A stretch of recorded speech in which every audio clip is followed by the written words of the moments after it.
Oh, okay. That's good.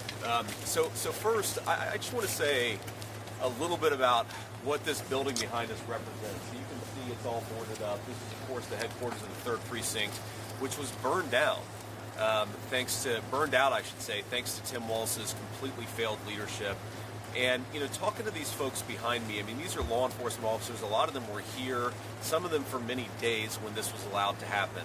And remember, during those riots, these guys were given up for dead. Their police chief told them to stand down, hoping that it would save their lives.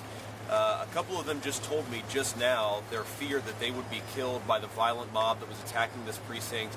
And the important question is, what were their leaders, in particular, what was Governor Tim Walz doing to keep these officers safe and to bring order to the city of Minneapolis? The answer was absolutely nothing. They described being left for dead by the person who wants to be the Vice President of the United States. And to all the folks who are watching this, I think the message is very simple. That do we want a kind of leader who stands with the law enforcement, who fights for them, who protects their lives as they go about keeping us safe? Or do we want someone who encourages rioters and looters to burn down this precinct, who leaves the officers for dead, and then a president who then bails out some of those same rioters and looters out of prison? I think we want the law and order president. We want somebody who stands with our law enforcement, and most importantly, who stands with the communities that depend on law enforcement, and that means we want Donald J. Trump as president. I want to give some notice and some appreciation just by name to the folks who've joined us here today. It's a little chilly. I'm an Ohioan, so this is cold as hell for early October, mid-October. But we've got retired police officers, Brianna Garman. Brianna, thank you so much. We've got Colleen Sonby. We've got Dave Velasquez. And then we've got Paul Haddle and Scott Creighton. These are all retired officers in the city of Minneapolis. Scott Creighton, hope you don't mind me calling this out, but actually had his teeth knocked out when a protester threw a brick. Again, completely unprovoked, completely unnecessary, and completely abandoned.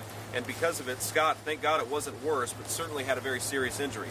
We're also joined by Sheriffs Joel Brott and Wayne Cyberlick and Brian Welk. Thank you all for being here. And then we've got Fraternal Order Police member Carol Stray. Thanks, Carol, for being here. And then finally, we've got congressional candidate Joe Tayrab. Joe, thanks so much for carrying the message and trying to serve your community. We certainly need it. We have to remember that what this represents is the complete abandonment of basic public safety by the leadership of this state, including Governor Tim Walz. When the National Guard came 3 days into the riots, let's remember what happened.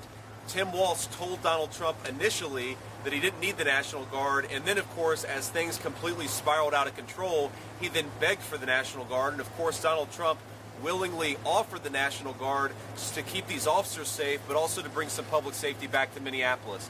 You know, Donald Trump and I believe that public safety is the birthright of every American citizen, rich or poor.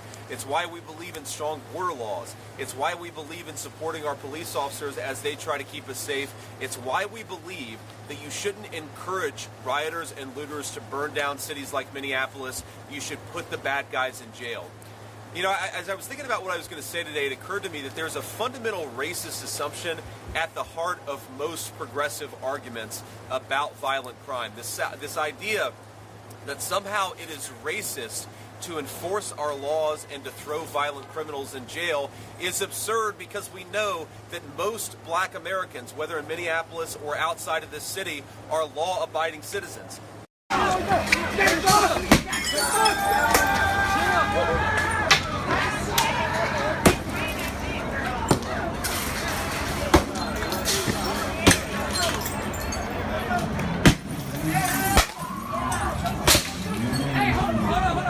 Hold up, I'm trying to calm him down. Hey, hold up, I'm trying to calm him down.